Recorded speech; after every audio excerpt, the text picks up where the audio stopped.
The 48 Laws of Power by Robert Greene. Summary of Laws 1 to 12. Find out why the 48 Laws of Power by author Robert Greene is banned in most prison systems. We will go through the first 12 chapters and I will summarize the most critical findings. This book will help you to gain ultimate power if you can charm and deceive your opponents, and to see through potential manipulation on their part as well. Law 1, Never outshine the master.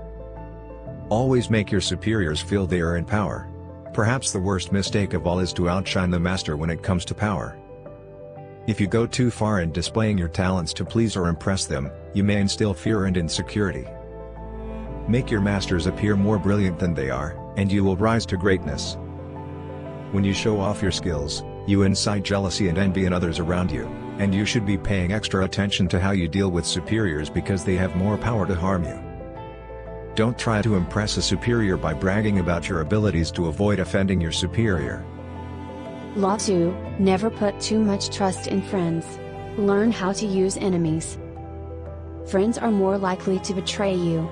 Friends often agree with you and commend you to avoid an argument. Friends often conceal their genuine feelings for you, so be wary of this type of person, because you never know if he or she is envious of you, or has hidden motives towards you. In contrast, a hired former enemy will be more trustworthy, because they have more to prove. If you hire a friend, you'll learn about the hidden flaws he or she has. Furthermore, your act of kindness will throw the relationship off balance. Receiving a favor from you might become exhausting. People want to feel as though they've worked hard for it.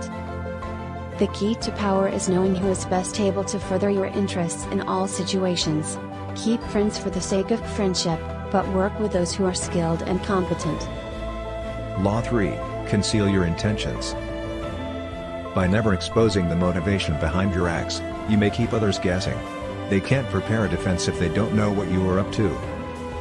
If you lead them far enough down the wrong path and shroud them in enough smoke, it will be too late for them to realize your goals. People will believe you are pleasant and honest if you hide your motives. This will lead them down the wrong path even further.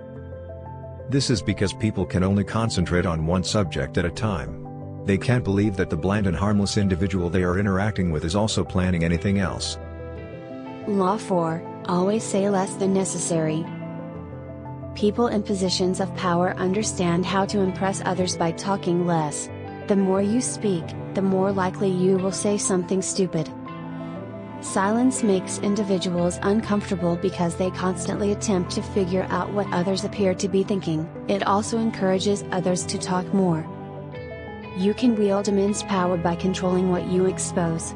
In many ways, power is a game of looks. Saying less than necessary makes you appear more substantial and more powerful than you are. Law 5, So much depends on reputation. Guard it with your life. The foundation of your power is your reputation. You can use it to frighten and win, but you leave yourself vulnerable to attack if it is dirty. Learn to demolish your opponents by exposing their flaws, then stand back and let public opinion decide. Once you've established a solid foundation of respect, mocking your opponent puts him on the defensive while also drawing more attention to you, improving your reputation. Law 6, Attract attention at all costs. You must stand out because everything is judged by appearance. Surround your name with intriguing and controversial information. It's preferable to be slandered and assaulted than to go unnoticed. At all costs, be noticeable. Make yourself stand out from the crowd by seeming larger, more colorful, and mysterious.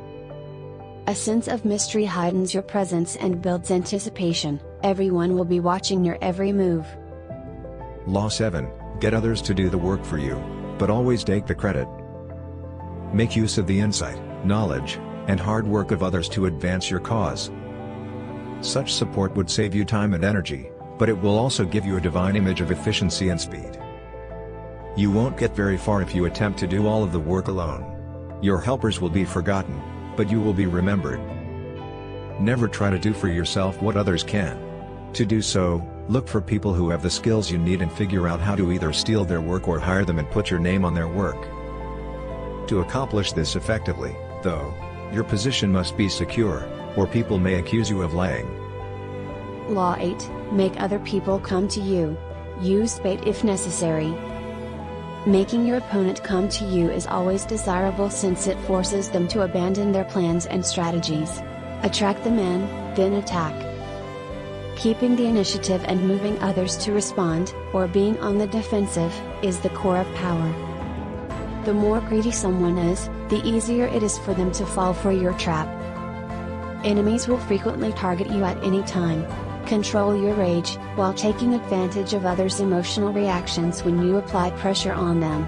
You are in control of the situation if this occurs. Law 9, win through your actions, never through argument. Any victory you think you've won through argument is a hollow victory. Instead of a genuine shift in attitude, your opponents will harbor resentment. Let your actions do the talking. You are more likely to alter long-term opinions if people agree with you on your deeds rather than your words. Demonstrate rather than explain. Arguing without putting yourself in their position is pointless, and many people will think you're an idiot for proving your point to someone who holds opposing beliefs. Instead, smack them with action. The more you demonstrate, the more people will trust you. Law 10, infection, avoid the unhappy or the unlucky. Emotional states can be as infectious as diseases. Occasionally, some unfortunate individuals bring their misfortune upon themselves and can bring you down too if you get too close. Make sure to associate with the happy and the fortunate instead. Those you associate with can make or harm you when your goal is power. You'll waste time detaching yourself if you associate with infectors, and others will lose respect for you due to shame by association. Make an effort to associate with people who possess characteristics and qualities you lack. If you're depressed, associate with cheerful individuals. If you're frugal, associate with those who are generous.